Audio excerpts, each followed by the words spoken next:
Hello everyone, welcome to my channel. This is part 2, how to win your family and friends to the Lord.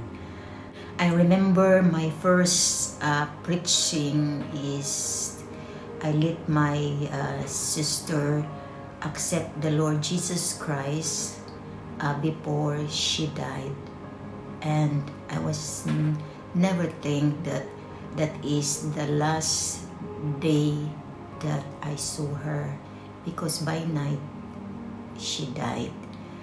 But the most important above all things is she accepted Jesus Christ as his personal Savior and Lord before she died. So it's our prayer that all our family will be saved, and let's continue to pray and be blessed by the teaching of Pastor Hinn, and let's agree also to his prayer. And to Jesus be the glory and the honor and the praise. And the Lord is so wonderful. I'm telling you, the Lord is just so wonderful. Serving Jesus is the greatest privilege in life. And what a wonderful Lord to give us that privilege to serve him, to be called his own, his children, and his servants, his beloved. He calls us beloved. Isn't that precious? Today I continue by talking about how do we win our loved ones, family, friends, neighbors to the Lord. And I'm going to show you today, and then I'm going to finish it tomorrow, like how do you approach them? How do you begin a conversation with them that will lead them to salvation? Let's pray. Lord, I thank you for your word. I thank you for your word, your promises to save our loved ones. And Lord, I pray today that you will speak to each heart. Let them see what your word says about reaching them with your power and love. In Jesus' mighty name. And God's people said, amen and amen. And I thank you for being my wonderful partner and my wonderful friend. And I'm looking forward to having a very special, soon, a very special, once a week eventually, but to begin with, we're going to start once every 2 weeks. A very special service every week on Zoom. I am really looking forward to that, where I can teach you the word and see you. You know, wouldn't it be wonderful? I mean, I'm teaching you the word now daily, but I don't see you. Wouldn't it be great to see each other? And that will begin, God willing, sometimes in October. So get ready for it. And we're going to start with once every 2 weeks, and then once each week. So I'll be with you daily like this, and then one day live on Zoom. And of course on all the other platforms, because Zoom is limited to only so many people. But I think it'd be wonderful to do that. Okay, now let's go to Romans chapter 10. And remember what I said to you yesterday, how the Lord spoke to us in Matthew 7 and says, don't call me Lord, Lord, and not do the things I command you. And the only ones that will be accepted on that day are those who do the will of my Father. Because many will come in that day saying, Lord, Lord, we've seen miracles, we've prayed for the sick, we prophesied, and he'll say to him, I don't know you. And then he said something powerful. He said, except those who do the will of my Father. The will of the Father we know from 1 Timothy 2, verse 3 and 4 is, he is not willing that any should perish. He wants us to serve him by telling the world about Jesus, the gospel. And I'll never forget, I shared that with you yesterday, how Franklin Graham gave me a fabulous piece of counsel years ago. He said, if you'll focus on souls, God will focus on you. And how true that is, you know.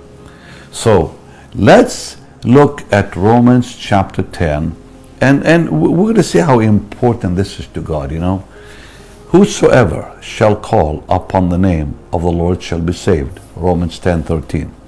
How then shall they call on him in whom they have not believed? How shall they believe in him of whom they've not heard? How shall they hear without a preacher? Now that's quite simple, isn't it? So God already has planned that whosoever will call upon the name of Jesus will be saved. But how will they know to call? How will they know to call on the Lord's name to be saved? Unless someone says you can call, and then they can believe it. And how can they believe if they don't hear it? And how can they hear it unless someone tells them? That's you and that's me. And we are preachers. We're all preachers. Look, I told you, I'll tell you again. Every one of you is called. 2 Timothy chapter 1, 8 and 9 says, and I showed you, we are called with a holy calling. Every one of us has a calling into the ministry. You don't have to be a preacher. The air is blowing so bad on me here, it makes me cough, but I'm fine. Anyways, you don't have to be a preacher to be called. You are a child of God, and we're all called to serve our precious Lord. Now, the Bible shows us how important all this is to God. In 2 Corinthians, let's go to 2 Corinthians, and let's go to chapter 5, and let's go to verse 9. Wherefore we labor, that whether present or absent, we may be accepted of him. For we must all appear before the judgment seat of Christ, that everyone may receive the things done in his body, according to that he hath done. Everything all right? Can I keep going? Okay. Yeah, if you can just shut that air for me, I thank you. According that he hath done in his body, whether good or bad. So the Bible makes it clear. Thank God, dear Chad is coming to. Oh, thank you, Chad, for shutting the air. It was really getting cold here. And this is Florida, you know. This is what's supposed to be nice and warm. But dear Chad, he put I have two systems here and a third one from up top, and sometimes it gets really cold in here. All right, so the Bible says we labor. Whether present or absent, we want to be accepted of the Lord. We must all appear before the judgment seat of Christ, that everyone may receive the things done in his body. So God places amazing importance on soul winning. Maybe we don't hear much about it, in our day-to-day. I don't know if that's totally true everywhere.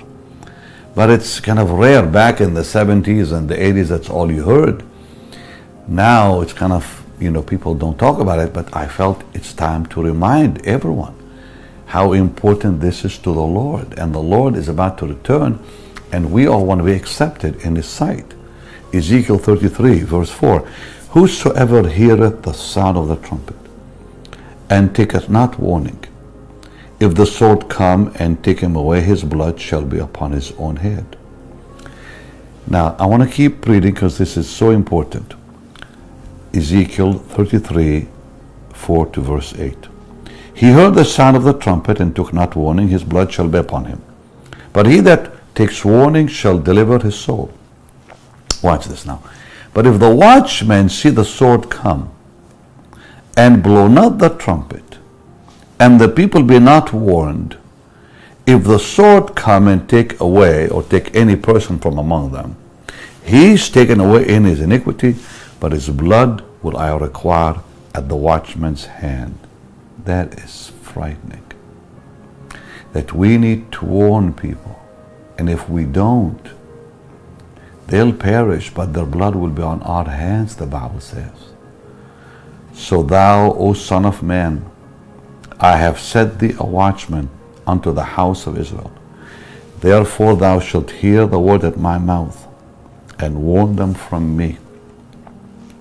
When I say unto the wicked, O wicked man, thou shalt surely die, if thou dost not speak to warn the wicked, if you don't speak to tell him his way, that wicked man will die in his iniquity, but his blood will I require at thine hand, at your hand.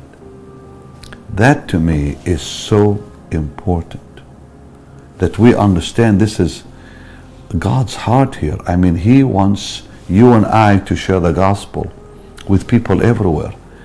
And if we neglect to do this, we could very well get rejected ourselves. I showed it to you there in Matthew. Don't call me Lord, Lord, and not do what I told you. Ezekiel 3:17. And you know, this is something so simple. God is not asking us to do something difficult. And what a privilege, what a privilege. The angels cannot preach the gospel. Only you and I can preach the gospel. Ezekiel 3:17. Son of man, I have made thee a watchman unto the house of Israel. Therefore hear the word at my mouth and give them warning from me. When I say to the wicked, you will surely die, and you don't give him that warning, you don't warn the wicked from his way to save his life, that wicked man will die. His blood will I require at your hand. But if you warn the wicked, and he will not turn from his wickedness, he will die in his iniquity, but you've delivered your soul.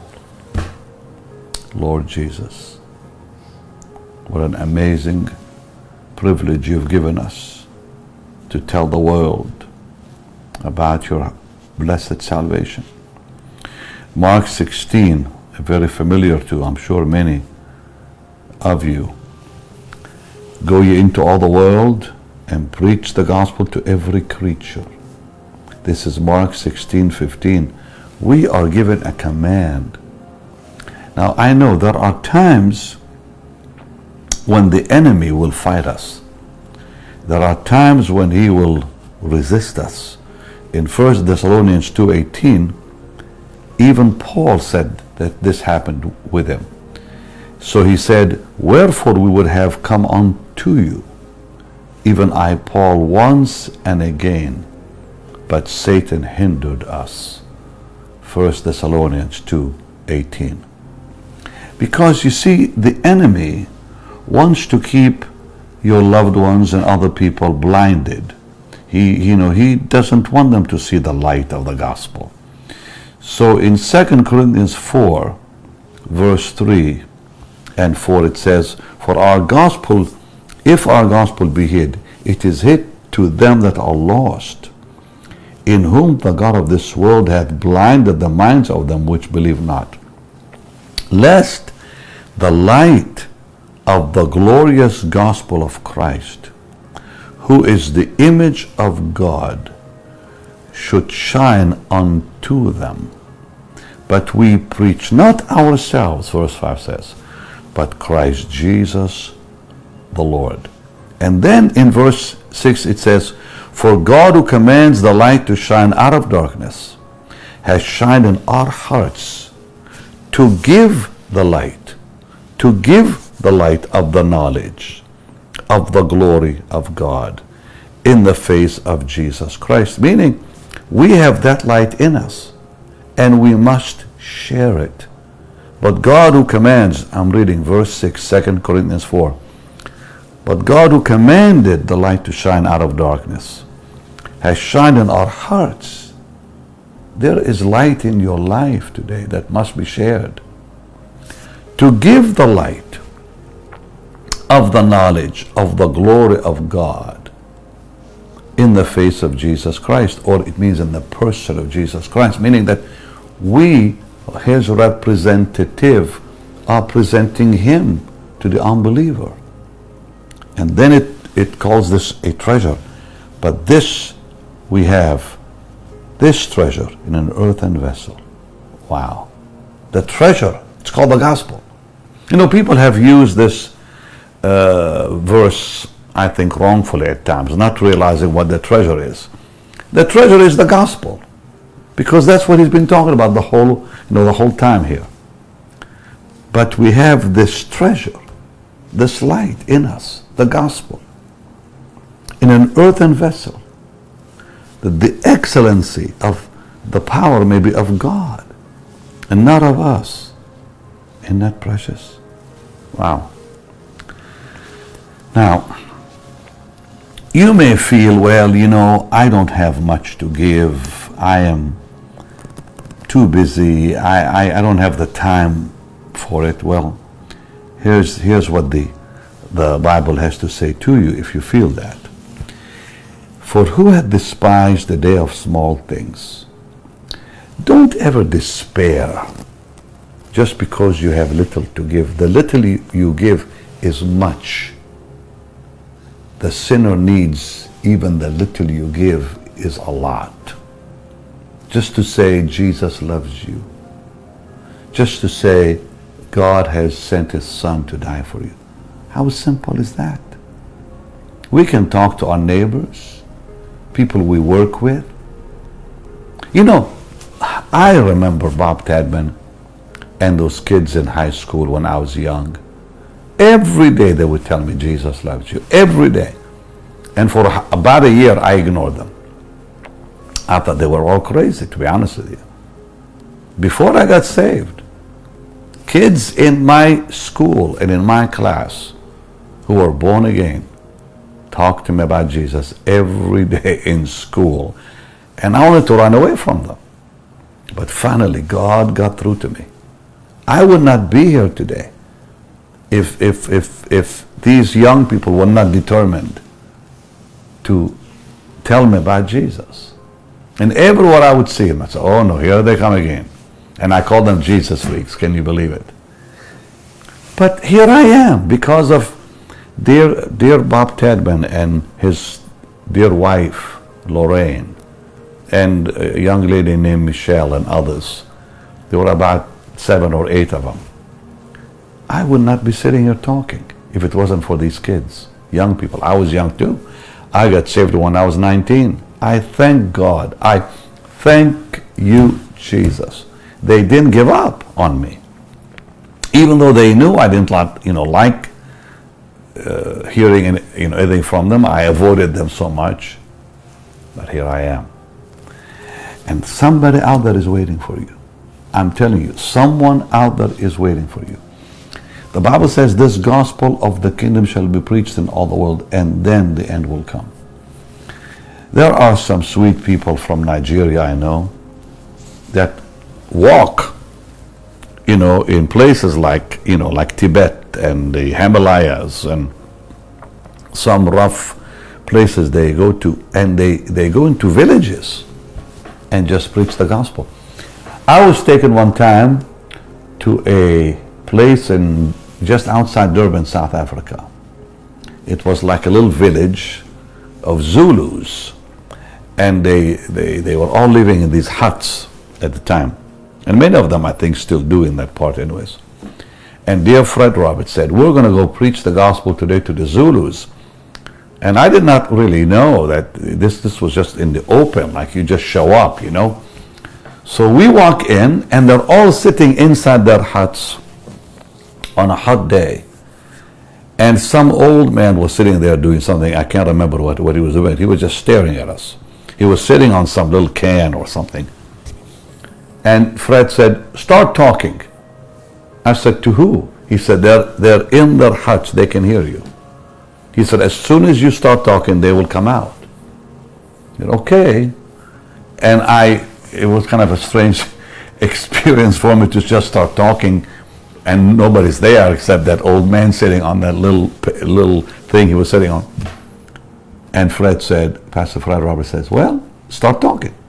Start preaching. Okay, here we go. I never saw a thing like it in my life. As I began talking, they began coming out of their little huts, little things that they had like this.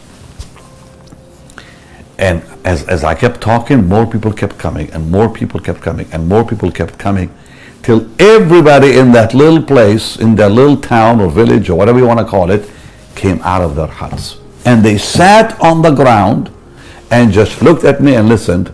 And I'll never forget, Chad, one of the witches came out. Whatever you call those people there. She was dressed with all weird stuff. What do you call those? Yeah, witch doctor. Witch doctor, witch doctor. She came out with all the little things, like things that she had on her hair. She looked at me. I'm telling you, I could see the devil through that girl. Oh, she was so angry. And the devils began manifesting out of her, but it didn't stop me. I kept preaching because I saw, oh, wow, Satan knew that he did not want them to hear the gospel. He's that mind-blinding devil. But they heard the gospel that day. Oh, it was such a glorious day for me. I've never forgotten it. I'm sitting on Eastern Airlines one time. And, I always waited for that door to open. And like I said to you yesterday, always wait for the door to open. That's why he that winneth souls is wise. We have to use wisdom. Like Paul the apostle, he did not preach to the jailer till the earthquake happened. Open the door. He didn't preach to those people on the ship with him when that ship drowned, when that ship, I should say, broke in the sea, that shipwreck, till they got on the island and they saw the miracles. So we always have to wait for that right moment. And on the planes, when I used to fly years ago by myself, I'd sit there reading my Bible and coloring my Bible. And the gentleman that was sitting next to me, and they would always ask me, what do you do for a living? And then they gave me an open door to begin talking. So I didn't start the conversation. They would begin, but I was there marking my Bible on the plane and all that. Oh, it was such joy for me. Oh, what glorious days I had back then. And I still have them today, but today, Chad flies with me and, he's sitting there. So people that, are across the way. But we actually have spoken to a number of them on the plane still even to this day. But in those days, it happened all the time. I'd sit by some unbeliever and he'd look at me marking my Bible and, eventually he would ask me a question. This man sat next to me and he began talking to me. He said, he said, can I talk to you? I said, yes. He said, I see you're quite religious. I said, yes, sir. I said, I love the Lord. But I didn't say no to him. I just said yes because I knew what he meant. And I said, I'm just reading my Bible. He said, he said, I knew someone during the war in Korea that was just like you. And he began talking about his friend and how when the Chinese attacked, his friend got killed. He said, he said, I still have a page of the Bible he had in his hand because the whole Bible was blown up with him when they attacked in Korea, in South Korea, during the Korean War. And then I looked, I said, can I read you something from the Bible? Because I could tell he was ready. Can I tell you something from the Bible? Because he had just told me how his friend would always witness to him during the war and how he ignored it. And I began reading Psalm 91 and he begins crying and says out loud to me, he says, that's the page I have. That's the page I have. That's the only page that was left from his Bible when the Chinese attacked. And I led him to the Lord that day. He left beaming with joy. I will never forget that dear man when we landed in Atlanta, Georgia on Eastern Airline, old airline. He walked out of that plane gloriously born again, his face beaming with the glory of God. You never know whom God will lead you to. Tomorrow I'll be in the car and I'll be also still teaching. So be looking for me tomorrow. I have to go to Orlando tomorrow. Anyways, I'm going to share with you how to approach them. But let me say one thing to you today. Jesus began with a question. Do you remember when he sat at the well in Shechem, today's Nablus? In John chapter 4, let's look at that real quickly. The Lord knew how to really open their hearts. So in John 4 and verse 7, I think when we begin a conversation with someone, it's always good to begin with a question. There it says, then cometh a woman of Samaria to draw water. Jesus said unto her, give me to drink. Wow. He was asking for water. And then later, she asked him a question. She said, how is it that you speak to a woman of Samaria? And it began the whole conversation. But he begins with asking for something. Give me to drink. Sometimes a question is the greatest way we can begin a conversation. Tomorrow, I'm going to continue. And I want you to share this with your friends, because I'm going to be giving you some amazing tips from the Word of God. But you know what? I have a few more minutes. Maybe I can give you some of it right now. When God opens that door, the number one question I think you can begin with: do you know that Jesus loves you? That is, I think, the greatest question to begin with. Now, maybe you've done this already, but that's what those kids did in that school with me. Do you know that Jesus loves you? Benny, Jesus loves you. They came at me every day. Finally, they got through. That question has fire in it. Fire in it. Because, see, there are times when that person is depressed, or he's thinking about his troubles, or she's thinking about her troubles. And when you ask the question, do you know Jesus loves you? The Holy Spirit begins to use that fire and begin burning slowly in their hearts, and that fire builds and builds and builds till one day they say, tell me more.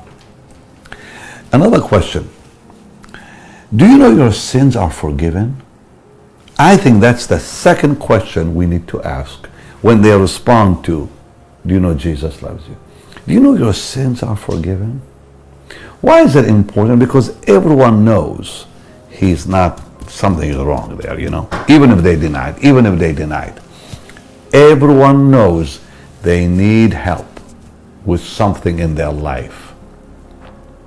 There's a bondage there they haven't talked about. There's some darkness there they haven't talked about. Even though they may deny, say, oh, I'm not a sinner. If you just bring that, do you know Jesus has forgiven your sins? Your sins are forgiven. Do you know God offers you life eternal? Because everybody thinks about death. So here are the three questions to start with. Do you know Jesus loves you? Do you know that your sins are forgiven? And do you know God offers you life eternal? And then you can tell them how they can be free from that sin. Because they have to accept that forgiveness. They have to accept that love. They have to accept that life eternal. Well, it says, as many as received him. So even though the price has been paid for their forgiveness, they cannot be forgiven till they accept it by accepting Jesus. I'm going to tell you a lot more tomorrow and give you a lot of beautiful scriptures.